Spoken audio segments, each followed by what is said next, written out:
सो है गाइस, आज के इस वीडियो के अंदर हम लोग एक और इंडिकेटर के बारे में बात करने वाले हैं which is Bollinger band.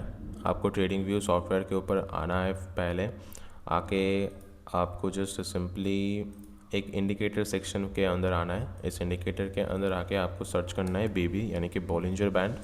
Simply search कर लेना है एंड इस तरीके का कुछ इंटरफेस आपके सामने खुला आएगा। इस तरीके का कुछ इंडिकेटर आपके सामने खुला आएगा एंड ये जो आप इसको कस्टमाइज़ भी कर सकते हो खुद के अकॉर्डिंग, यानी कि ये जो मिडिल वाला लाइन, ये जो ब्लू वाला लाइन है, ये जो मिडिल वाला लाइन, इसको बोला जाता है बेसिस, ये बोला जाता है upper band, this is called as lower band. आपको अगर मैं आप यहाँ पर कस्टमाइज़ कर सकते हो। ओके, एंड सबसे इम्पॉर्टेंट है जो इनपुट लेंथ आ रहा है हमारा 20।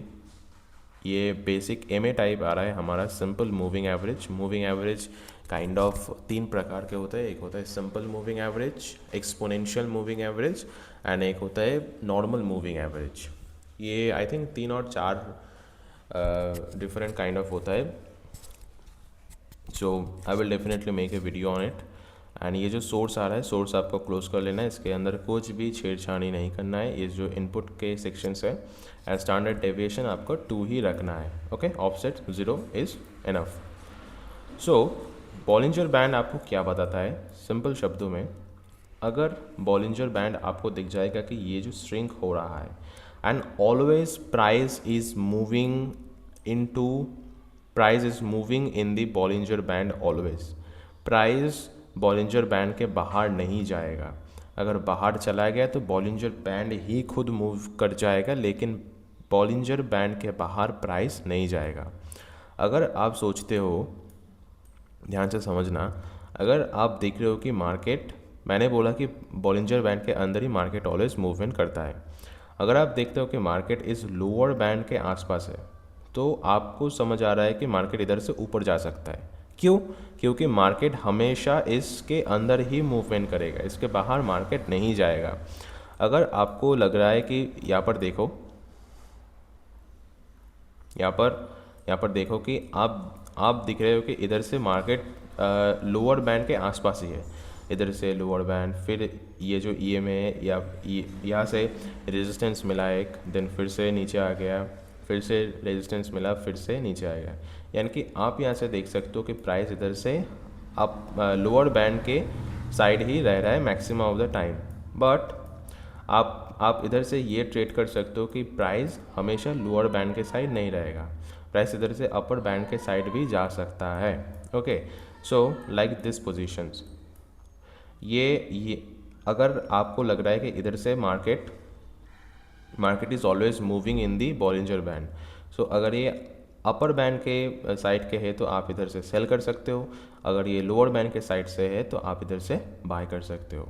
ओके, एंड ये जो लॉन्ग वीक वाला ये जो इन्वर्टेड हैमर है, this is also signalling you the massive bearish signal.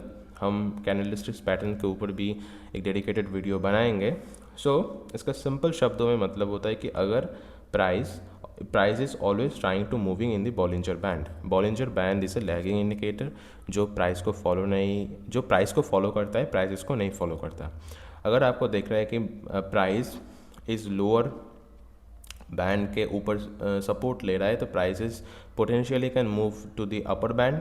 And अगर आपको दिख रहा है कि प्राइस इस अपर बैंड के ऊपर से रेजिस्टेंस मिल रहा है तो prices potentially can move to the lower band. इसका सिंपल शब्द में यही मतलब होता है एंड इसको बहुत ही हाइप मचाने का कोई ज़रूरत नहीं है। मैं एक और भी चीज़ बता देता हूँ कि आपको अगर दिखा कि प्राइस श्रिंक हो रहा है, यानी कि ये जो अपर बैंड और लोअर बैंड श्रिंक हो रहा है, तो इधर से एक ब्रस्ट आ सकता है, यानी कि इधर से मार्केट का मैसिव मूवमेंट आ सकता है।